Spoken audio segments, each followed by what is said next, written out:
should stop drinking and get the red rose from the abandoned house in the village. I want to commemorate my husband next to his grave, but first I need to tidy my home up a little. Let's start from the dirty windows.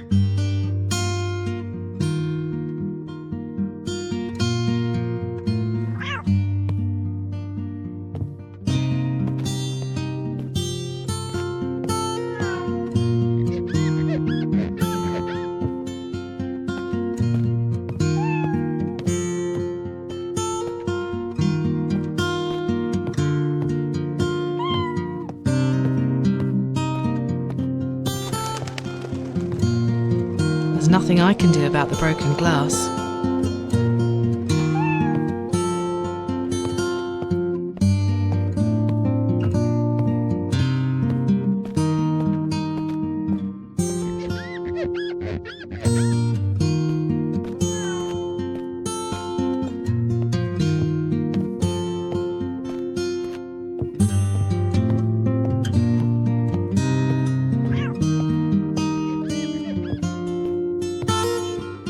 Nice.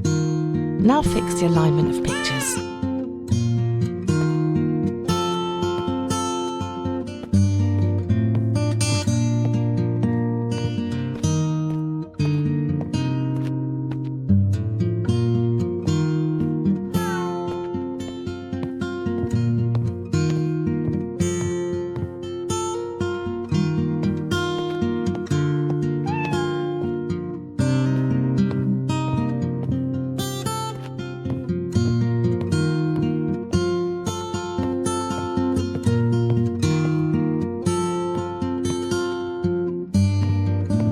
Okay then. Before I leave, I need to look around if I miss something.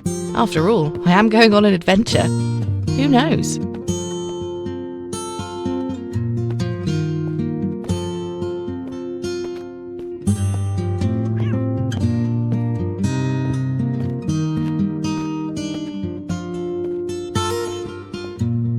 Of course, my pills! Now let's put on the boots and get going.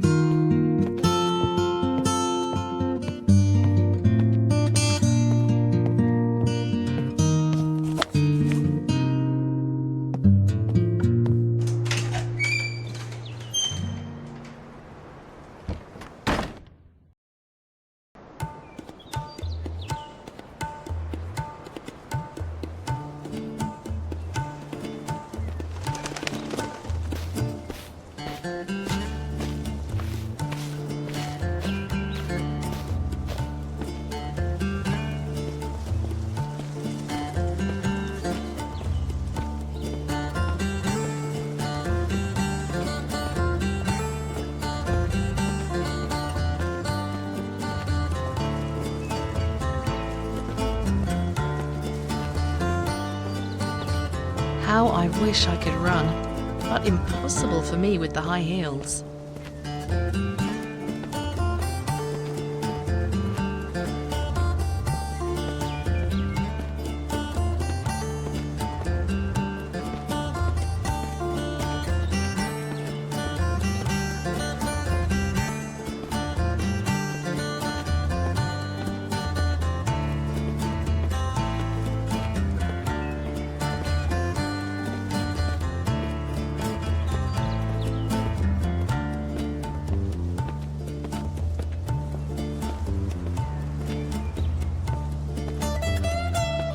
Can chickens swim?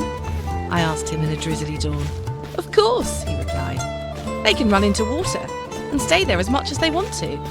How come? I wondered. He laughed and told me that it depends how realistic the developer scripts the AI for the chicken. Years later, I played a game called Drizzlepath and finally got what he meant by that.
Me and my sister Lara visited him at the morgue.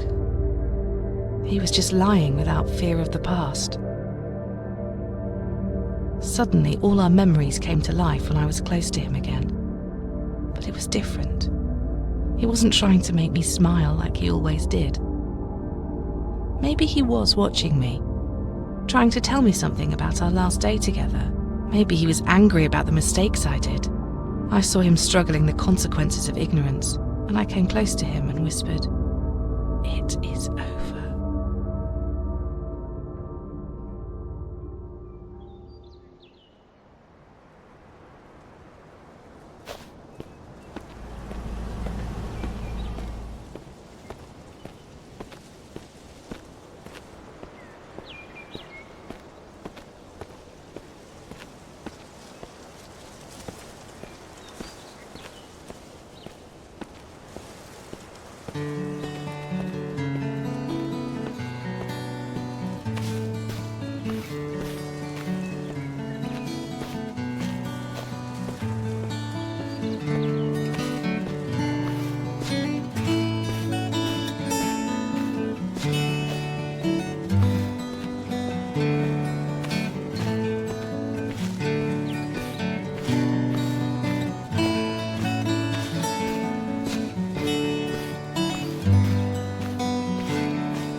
There used to be seaplanes flying around our town.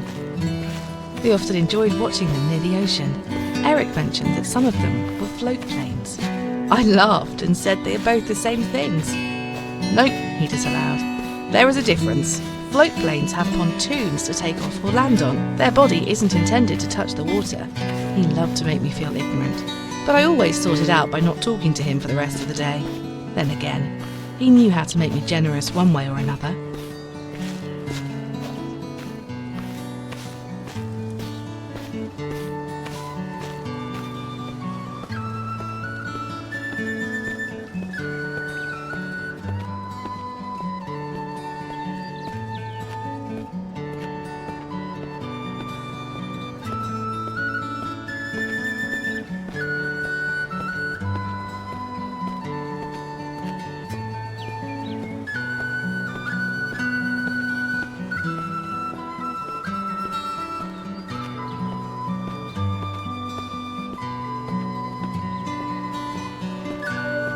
Oh, my head! I need to take a pill.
Foxes are major predators of hens, but when it comes to humans, they sometimes act as simple pets. If Eric were here now, he would act the guardian angel in such an unnecessary way. Sometimes he treated me like his little girl with no teeth on her mouth. Getting help from him learning to drive was great pain because of his obsessions about trying to keep me secure. Now that he's not around, I miss everything about him. Even the least pleasing sides of his character make me sensitive.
In order to open the sacred passage, I must fill this urn with blood. Should be able to find 3 amphoras filled with blood in this cave.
There! I got all 3!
Time to dive!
It was a Sunday morning. I was going to clean the floor, but he took away the vacuum cleaner and threw out the window. "Why?" I asked, my hands shaking. "It will be better there outside as an Easter egg," he said. "Somebody will find it and never understand its purpose being there." That was so cryptic of him. I never found out what he meant. But it was definitely the first weird moment of our marriage.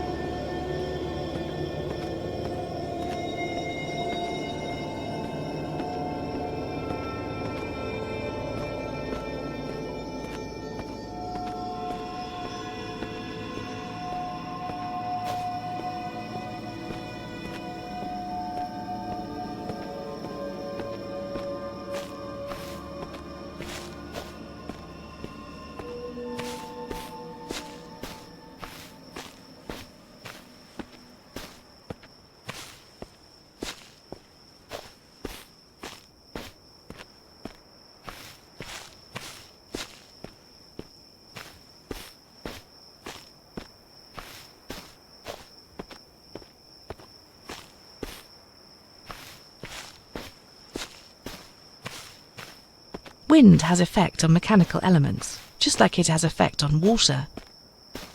I like to swim, but when I get out of water, and if it is windy, it makes goosebumps and feels awful.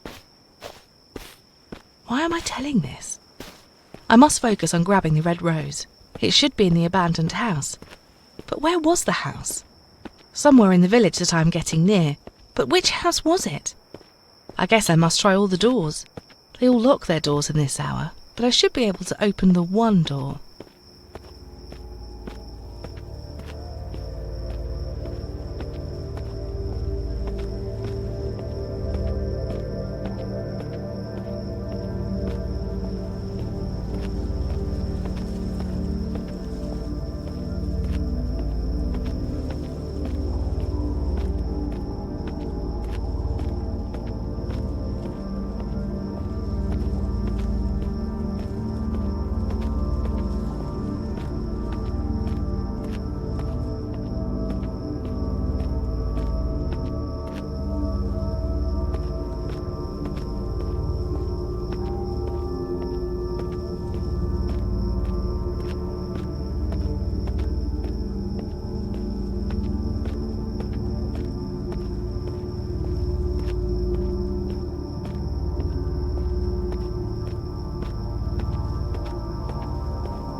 There's the village. The rose is in one of those houses. I should check their doors.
This should help me open the box upstairs.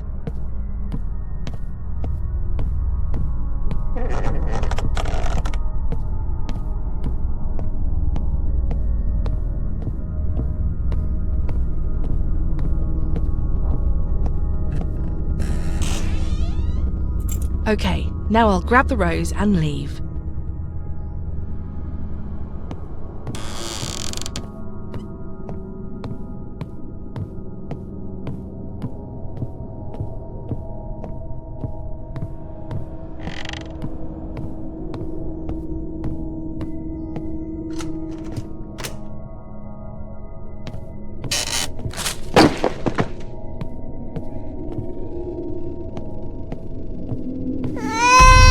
What is happening?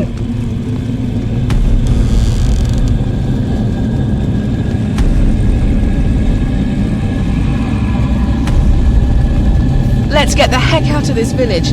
I'll go to the pier and use a boat.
I admit that I can walk a little faster on these high heels whenever I want to leave an area real quick. What was this curse thing anyway? It had to be some kind of a belief from an earlier era. I wonder if the creator wanted my heart to beat a little faster. The only thing I feel is the need to go to the pier, and there I will step on a little boat and sail to the other side. I just hope that nobody got harmed in the fire. Can't believe I'm the reason for all this.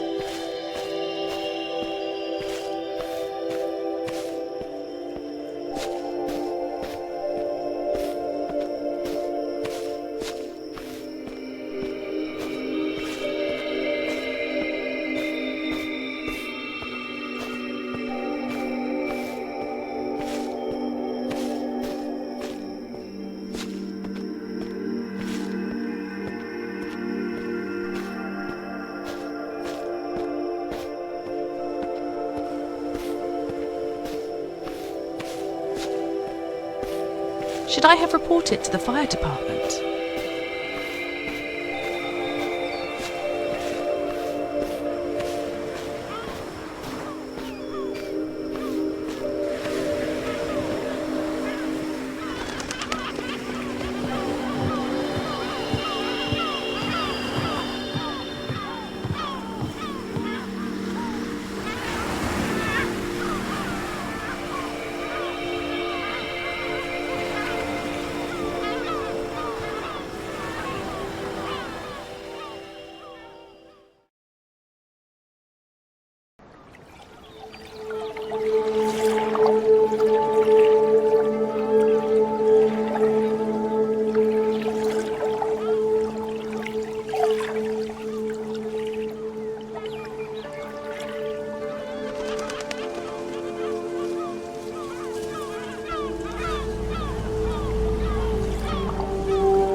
One evening, Eric bought me a bouquet of betonies.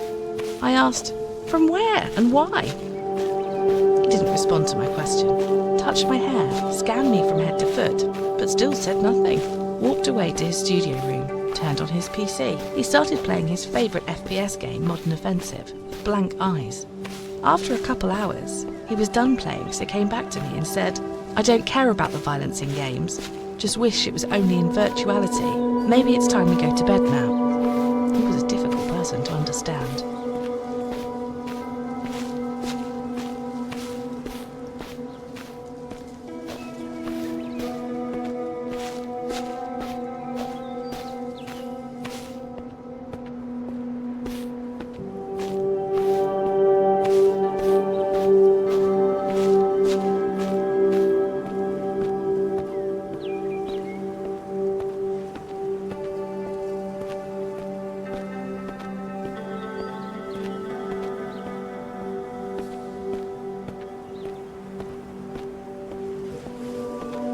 Here I go again.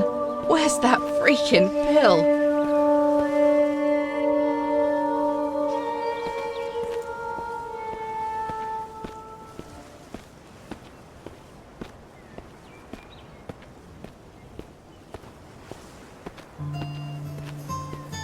I remember we were children, running in the fields with bare feet all day and going back home for supper. He used to tell me his dream about us, walking together in Victorian gardens. I always thought those dreams would come true someday. Even if there would be no garden, we'd definitely be together. Sooner or later, those dreams would come true. If I knew how to ride a horse, this journey would take a lot less.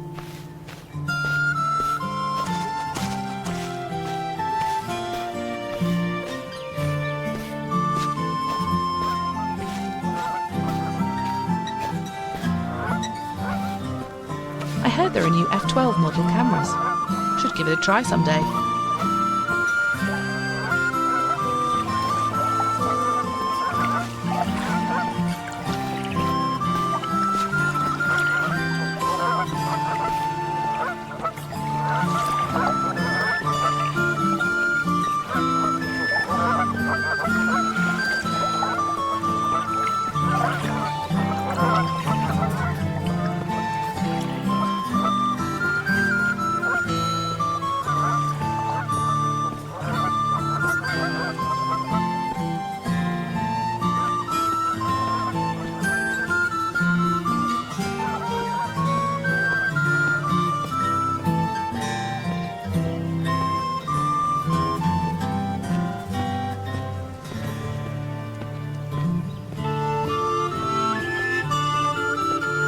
Eric wasn't exactly a mingy type, but when it came to cars, I could never persuade him to buy a new one.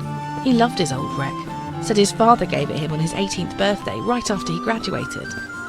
It was sky blue, his favourite colour, and looked like a dead man walking. I remember its engine stopped working so many times. Those moments he never panicked. Got out of the car and fixed the engine in 10 minutes tops. Mechanics was kind of his speciality.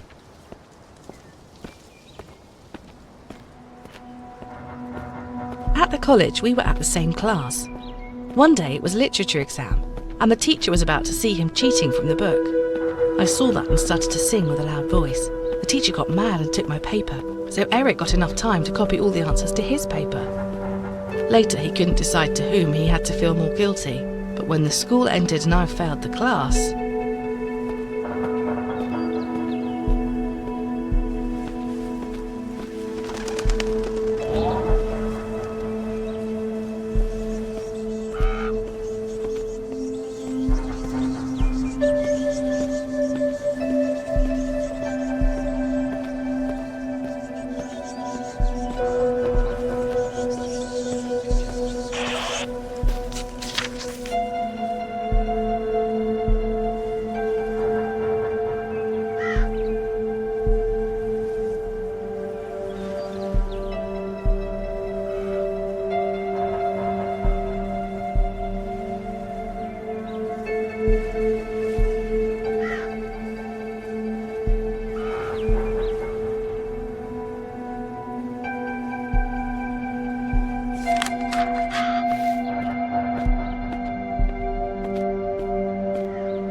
What if we never met? I'd probably throw myself into the wild many more times than I actually did. He wasn't so into the nature. Especially he was afraid of forests. The trees felt like giant monsters to him. I am quite the opposite to that. I find peace in the shadow of the trees. When I was a child, my father built me a treehouse, and Eric never came near it. He used to say, "You're going to fall and die, and when you do, remember what I say." He was trying to keep me secure, even when he was a child.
Since I am at the centre of wild nature, of course there will be a subway station.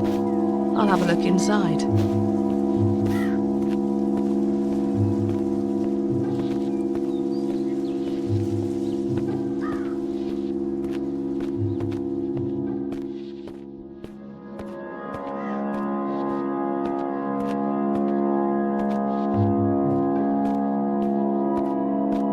Let's drink for being alone.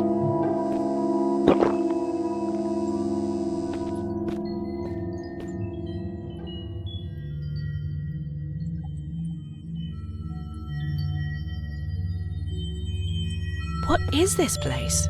Am I losing it?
tree.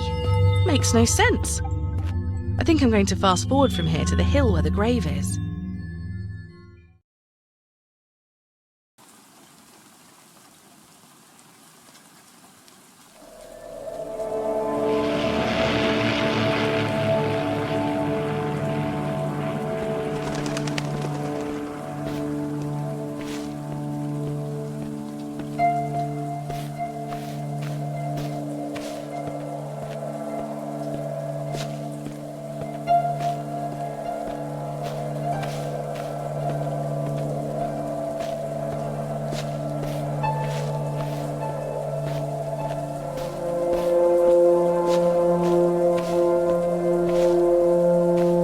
Years ago, we had been to Iceland. Coming back home near the airport, I was walking so fast, I didn't see a cab coming my way. There was no time to alert me, so he jumped into the air to push me, just like in the movies.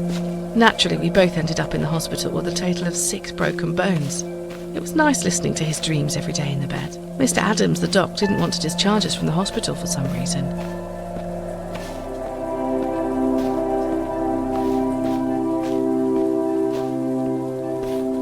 We weren't afraid of heights, climbed high hills and even a mountain once. Eric didn't mind, as long as there are not so many trees, and loved to take photos of distant skies, and when it drizzled, I used to sing. And since his voice was terrible, he just played the bouzouki he got from Mykonos Island. Together, we even wrote a song for his car. The car that lived longer than Eric.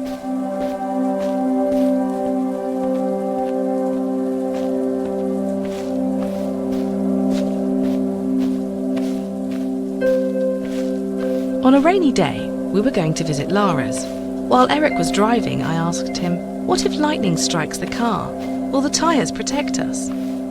He said, "It's just a myth. The reality is yes, we're safe, but what's saving us is the car's metal cage." There, he did it again. I didn't talk to him that day. Thankfully for him, Lara was with us, and Eric didn't even notice my attitude.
Life is so empty since he passed away.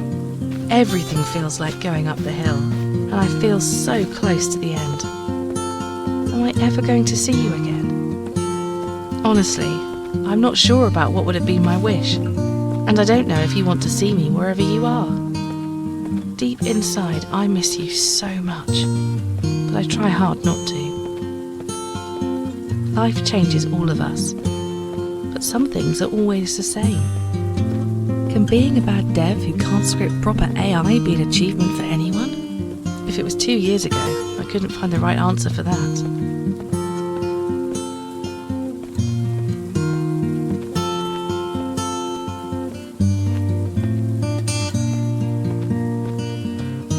Lara always talks about Mr. Adams.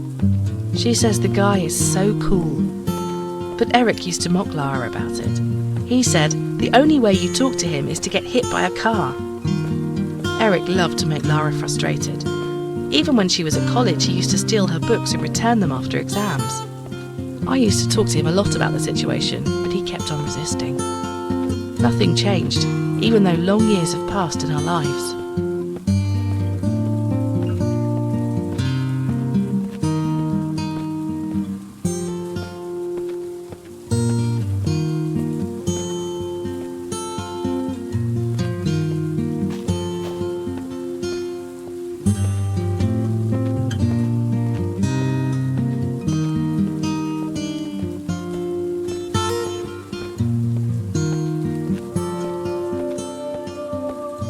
One more pill and that will do, I guess.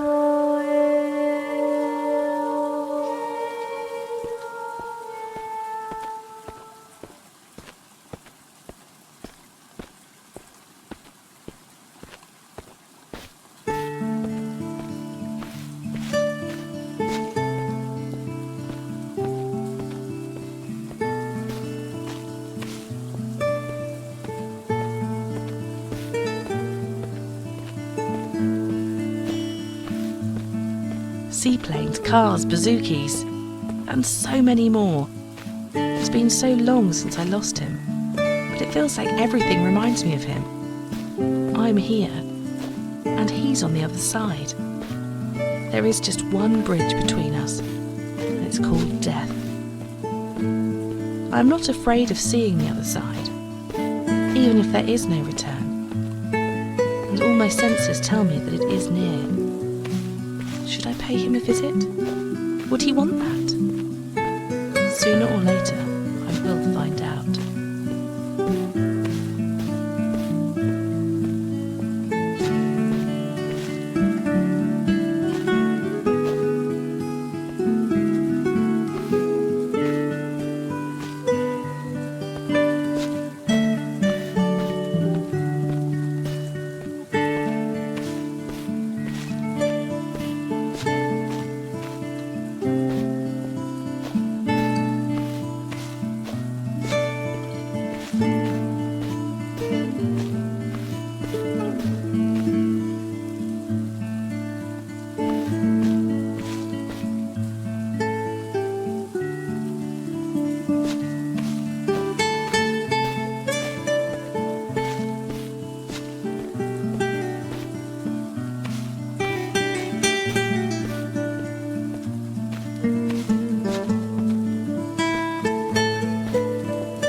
Cross the bridge and we're there.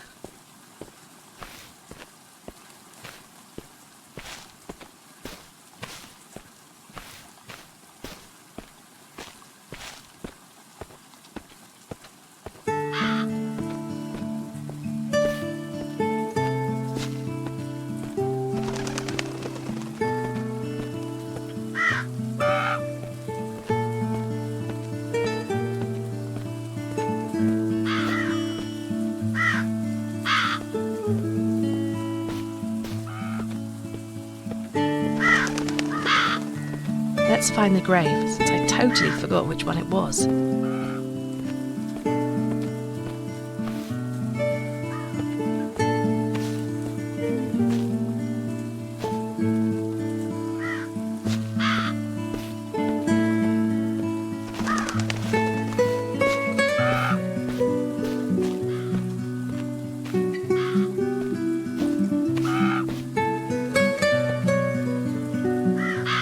I love you, Eric, but that evening, when I caught you staring at Lara in a different way, that moment, the shard of glass seemed so friendly. Sorry, not once upon a time.